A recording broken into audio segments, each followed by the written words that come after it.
Hey everybody, this is Robert Cowdy. It's with the Chatham County Public Information Office, and I want to thank you again for tuning into the chat. We have a special edition today because we're taking the show on the road, and if you could tell by looking behind me, we are at Mosquito Control. There are 3 multi-million-dollar helicopters right behind me and Mosquito Control Director Ture Carlson. Ture, thank you so much for taking the time to talk to us today. I know that you guys are busy. You kind of stay busy throughout the year, but we kind of caught you on your little downtime, if there is such a thing in mosquito control in Chatham County. Tell us a little bit about, you have 4 helicopters, correct? And 3 of them are behind us, and they're pretty much used throughout the year, even in your so-called slower times. Right, yep, we use them nonstop basically. And we use them for everything. Mosquito control, works with the police department, right. Fire suppression, search and rescue.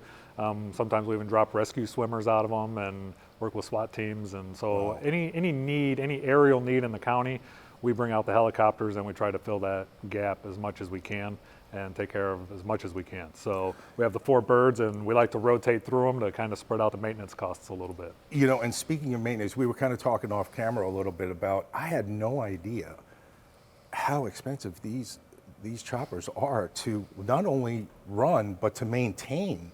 And, you know, tell the folks who may not be aware of that. Obviously, there are pilots who may be watching this who are familiar, but your average citizen who may not be familiar with the cost of maintaining these and, you know, repair and maintenance, it's phenomenal what you really have to deal with. Yeah, there's a lot going on with them because FAA regulations are pretty tight, and right. as they should be. Don't get me wrong. Right. Now, you don't want things just dropping out of the sky. So those regulations are tight, and they're tight for a reason. Chatham County, we have our own mechanics on staff actually to help lower some of those maintenance costs. Instead of sending absolutely everything out, we have certified mechanics that are here to look at the helicopters and kind of make all those repairs. But just as an instance, I mean, think if you had to take the engine out of your car every so many hours, you know, and right. send it out for an overhaul. That's what these aircraft have to go through. All the parts have to be looked at, whether it's on a calendar or on like a flight hour basis. Everything gets hit with a fine-tooth comb to make sure it's operating properly. And I think one of your guys were talking to me about how it's 1,500 hours. Is it total flight time, and then you guys have to really rework the motor? Is that correct? It's 1,500 flight hours. Right. So yeah, and then basically the motor comes out, and wow. we have to sometimes send that off to get a complete overhaul. There's a lot of smaller components in it that, like at 100 hours, we have to look at a component. It might just be an inspection, and that's what we have our mechanics for. Right. So we handle some of those smaller things on hand, but there are some bigger requirements where it has to go back to the manufacturer. And then on the turbine in the helicopters, it's about 1,500 hours. Wow. I mean, that keeps you pretty much busy year round, depending on their actual usage. Yep. And it's not, like you said, it's not only mosquito control functions that, you know, can eat up those hours. We're coming into now, you know, out of winter into spring and then summer. That's your busy time.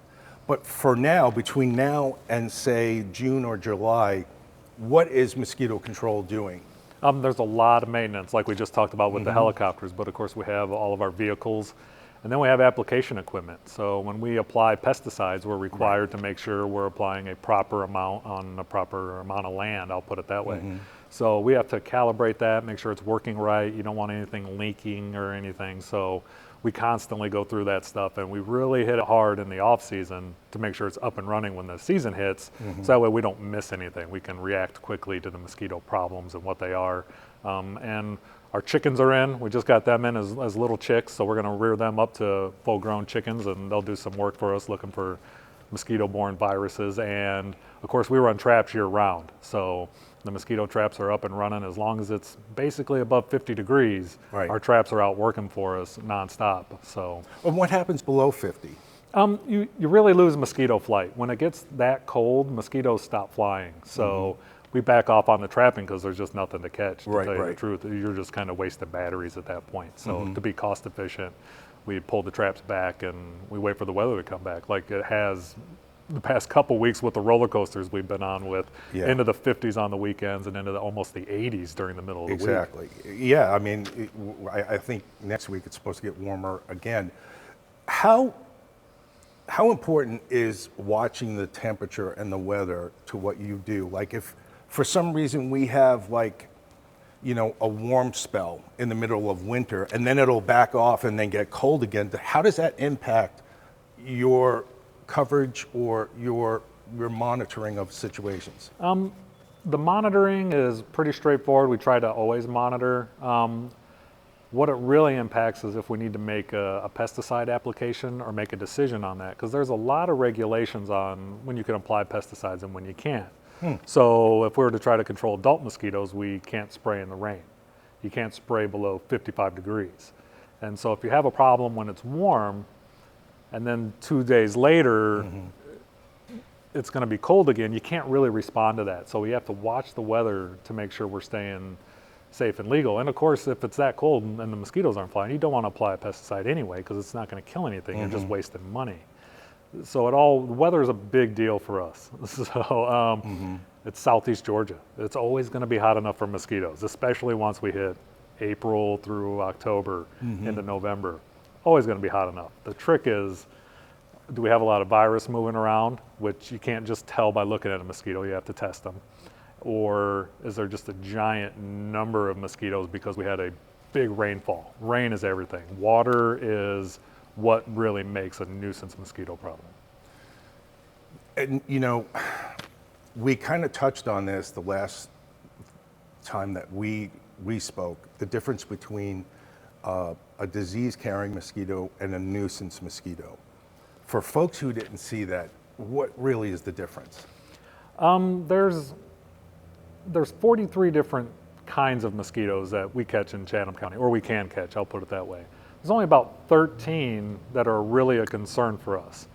And out of that, on the disease side, there's really only maybe a handful. There's only a couple that we get concerned about. On the other side of the coin is you have just those mosquitoes that fly around and bite, and they're usually in really big numbers, and you'll see them in really big hatches. So you'll get a big rain. If you're in the middle of July, August, you'll see a really big brood, what we call a brood of mosquitoes, about 5 to 7 days later. The nuisance mosquito, or the vector mosquitoes, the ones that spread disease, are kind of at a constant population out there. They're almost always there. They breed quickly. Every year? Every year, yeah. Really? They're there kind of just all the time. And so when we go to control them, it's not so much we're trying to drop the population, because people don't really notice them biting. They're really soft biters. They're really good at creeping around and getting into, they mainly like to bite birds. And so if you're as small as a bird, you kind of know when a mosquito's crawling on you. So they're really cryptic and really good at what they do. But we're not necessarily looking for a big population crash. What we like to look at is keeping a population young. Older female mosquitoes have taken more blood meals, so they're more likely to carry virus. So if we can have younger females as the majority of the population, people and animals are less likely to be sick from a bite. So it's a little bit of a different battle that's not quite as intuitive as you think, where you just like, there's a bunch of mosquitoes flying around, let's get the population to crash and we'll be okay again. But that mosquito, you don't really see big population crashes, and that's the southern house mosquito. Oh, really? Is the one we mainly deal with West Nile virus. So, and it's an urban mosquito, so it does like more populated areas. You know, when we talk about, this may be a silly question, but I don't know your business. Are there different types of pesticides that can kill vector as opposed to nuisance, or is it pretty much the same? It's pretty much the same. Where we rotate through pesticides is usually more on the life stages. So mosquito eggs, you don't really have much control over. They kind of get put out into the environment, and there's not much control you do on them. The immature stages, the larval stages, are in water, and so we switch over to a different product that's specifically made to go in water to kill those immature stages. And then, of course, when they become flying, biting adults, you're out of that option, and now you have to go to what's usually called a space spray.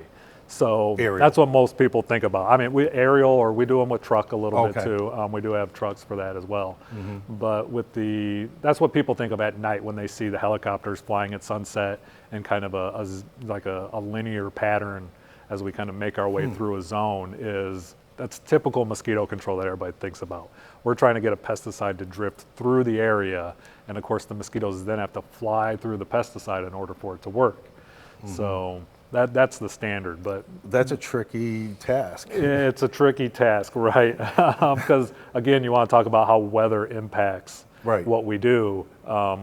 Wind speed, wind direction.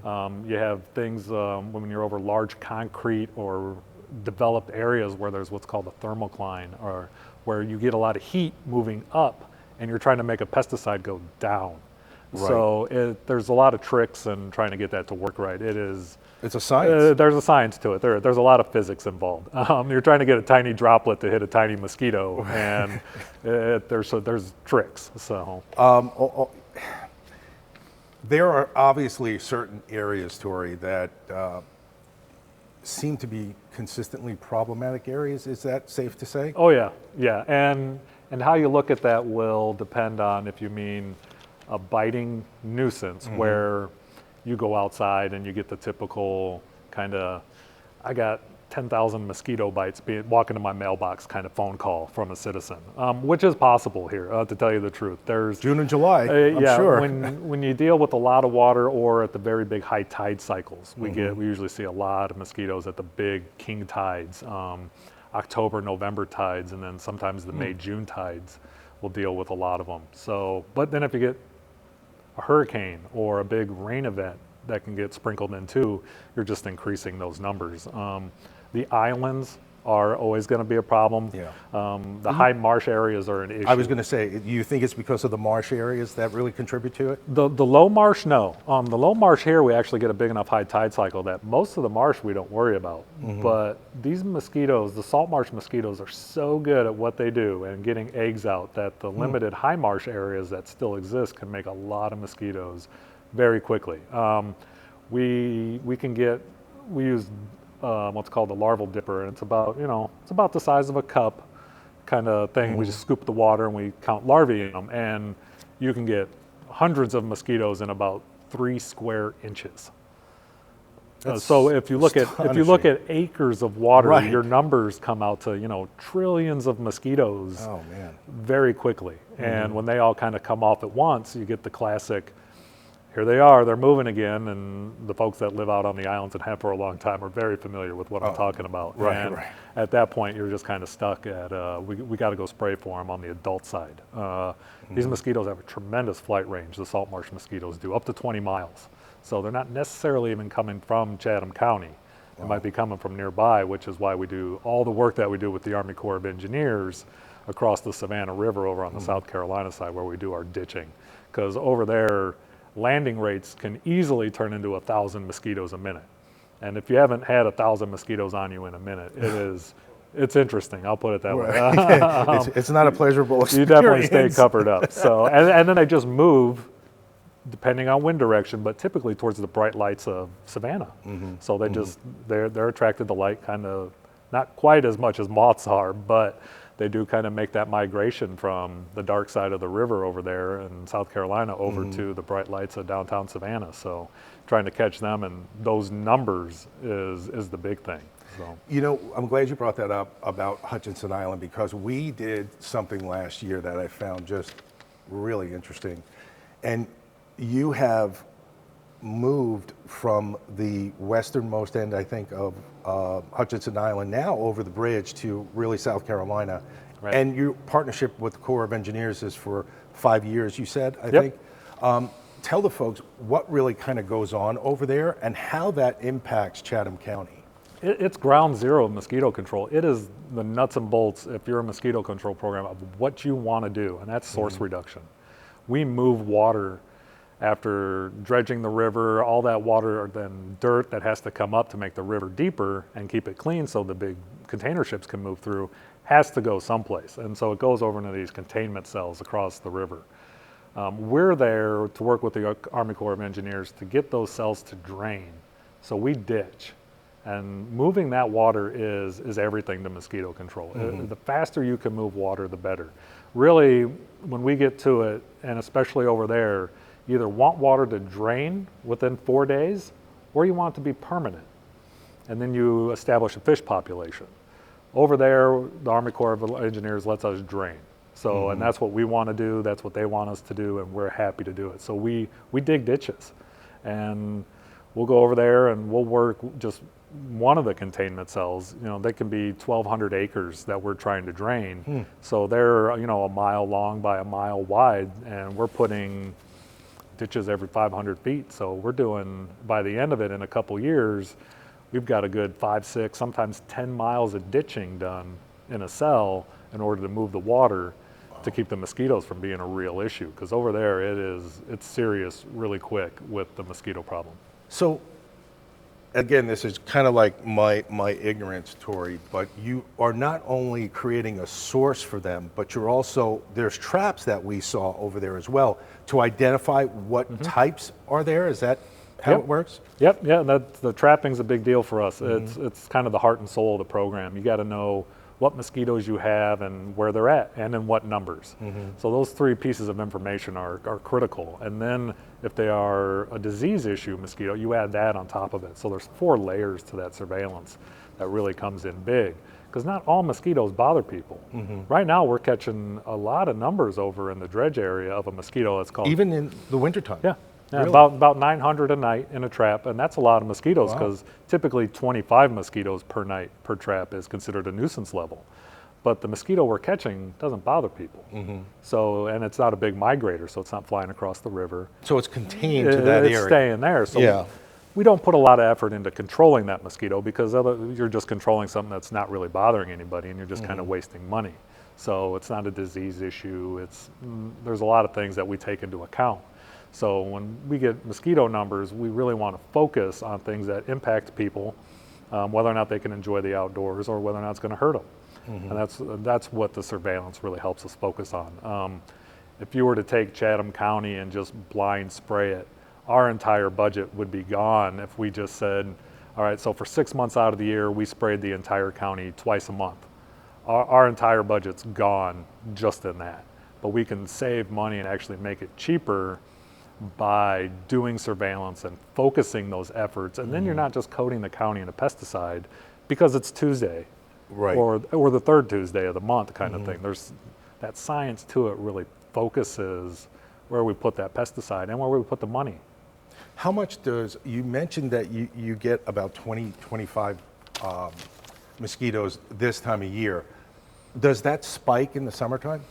And by how much, if so? It depends on the kind of mosquito. I'll put it that way. So some of them spike with rainfall. The nuisance ones generally do. They'll spike when it gets wet. So we're kind of waiting for that now with as much rain as we've had recently. So, but then throughout the summer, things tend to get hot and dry with a periodic rainstorm. So the numbers will spike after the rain events and things like that. And honestly, we see a lot more disease in the hot, dry years and fewer numbers of mosquitoes. But then in the wet, kind of cooler years, we see more mosquitoes and less disease. So it almost puts us on a fight every year, no matter what. I'll put it that way. The weather changes, and then you're just fighting a different mosquito or a different problem. So you're just shifting what the issue is, more or less.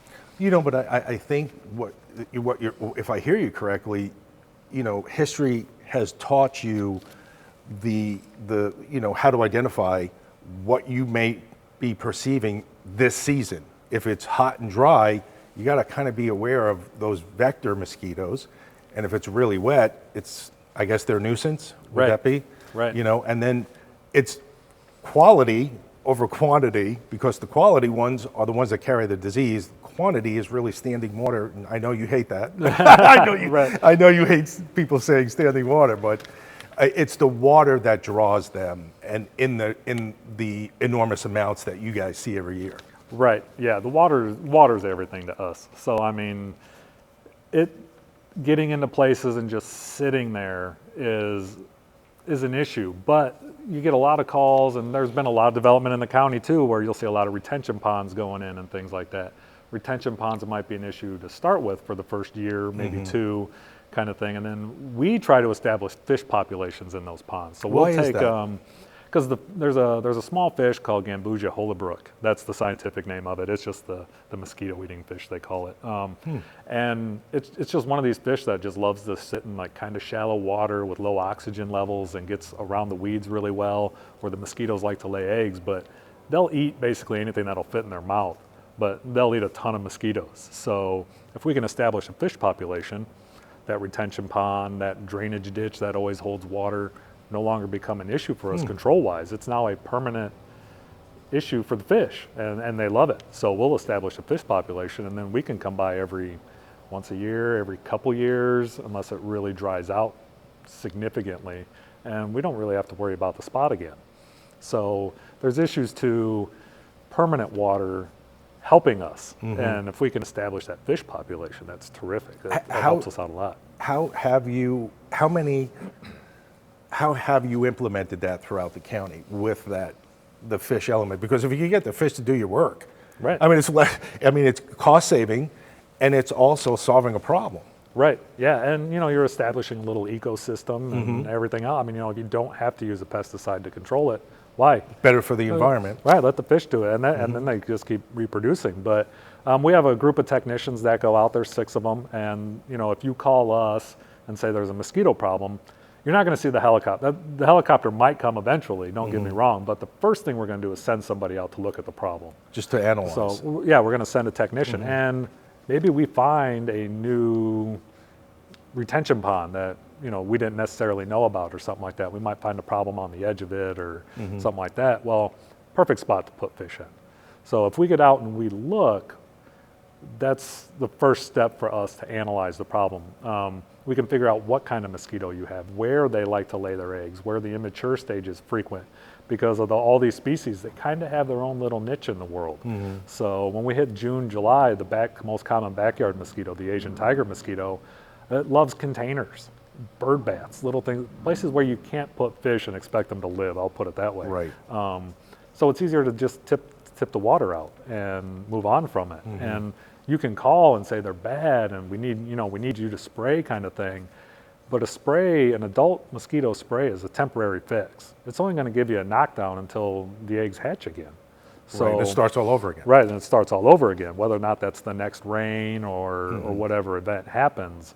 It's just going to keep going, and we would like to help you find a permanent fix. That's our goal. Is we don't want to just keep spraying for adult mosquitoes. We'd like to get rid of the water if we can. Work with engineering or public works to see if there's a fix to get a ditch to flow, or maybe something was built slightly wrong. So we talk to these other departments to say, is there a way to make this flow? Can we get this going right again? And then we can just move the water, or is this a spot where permanent water is a better option? And sometimes it is. Whether or not people think that is a different story, but sometimes having permanent water and then us getting fish in there is a terrific solution to a mosquito problem. Right. When we talk about you all are kind of ramping up now, making sure everything is in order and really ramping up into the season, the summer months. When folks have a problem, I know that you've gotten calls. I know they know how to get a hold of you, but because we've had, a certain amount of people move here, we have a lot of population, maybe people who are new to the county. What can they do? How can they get a hold of you? And how can they report a problem that they may be perceiving wherever they live? Yeah, and the easiest thing is the My Chatham app. It really is. We put everything into it. So we do have an email, but anything that comes on the email honestly just goes into My Chatham app. So the best thing for everybody to do is to get the My Chatham app, and it's just not mosquito problems. Any of the departments use it, and you put potholes in there, or somebody hasn't cut their grass, you can report them through that same system, and then it gets assigned to the department. So that system is great. If not, call us, 912-790-2540. Just give us a call. We'll put it in the system for you if you want us to. That's perfectly fine with us, and then we'll try to have somebody there within a couple days and to look at the issue. And the fix isn't necessarily there in a couple days, but us looking into the issue is a couple days kind of thing. So exactly. Big permanent fixes sometimes take a lot of planning, but On the other side of the coin, it's mosquitoes too, and if you and your neighbors are all seeing a massive problem at one time, let us look into it. And the answer might be a helicopter in a couple nights. Sometimes we're just stuck at that scenario, or we find a breeding site that now we can add on a permanent list, so we can come back and look at it whenever we register a rain, or we can put it on a regular rotation of once a week or every other week of stopping by and looking at this flooded area and seeing if we need to treat them as immature stages, which is our preference.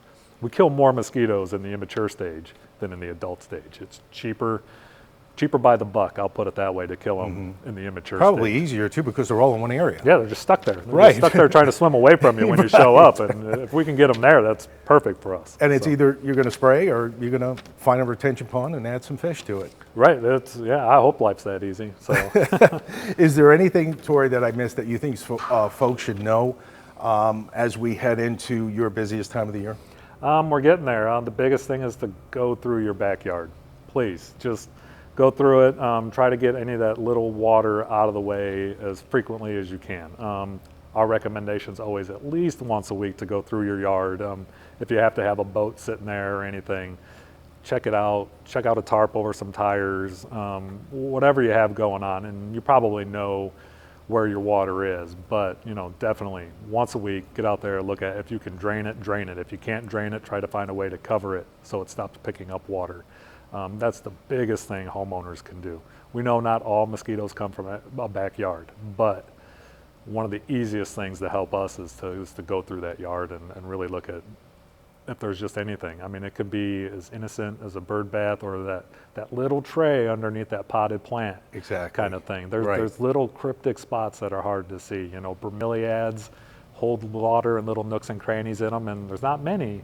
But if you have a lot of bromeliads, every little nook in that thing can have like one mosquito larvae in it. That's all it takes. And now all of a sudden, it just adds up into a problem. And it might not always be you. You might have one little thing, and your neighbor might have one little thing, but together, it all adds up. So, Exactly. And download the My Chatham app. yes, please get the My Chatham app. Let us know. That's what we're here for. We're going to try to fix you. Or call, what was the phone number again? 912-790-2540. I can't thank you enough for taking the time. I wanted to catch you before you guys started getting busy, because I Yeah. know that you're going to get busy really soon. Thank you again for joining us. And I want to thank you for taking the time out of your day to join us. For Ture Carlson, I'm Robert Katniss. We'll see you next time on The Chat.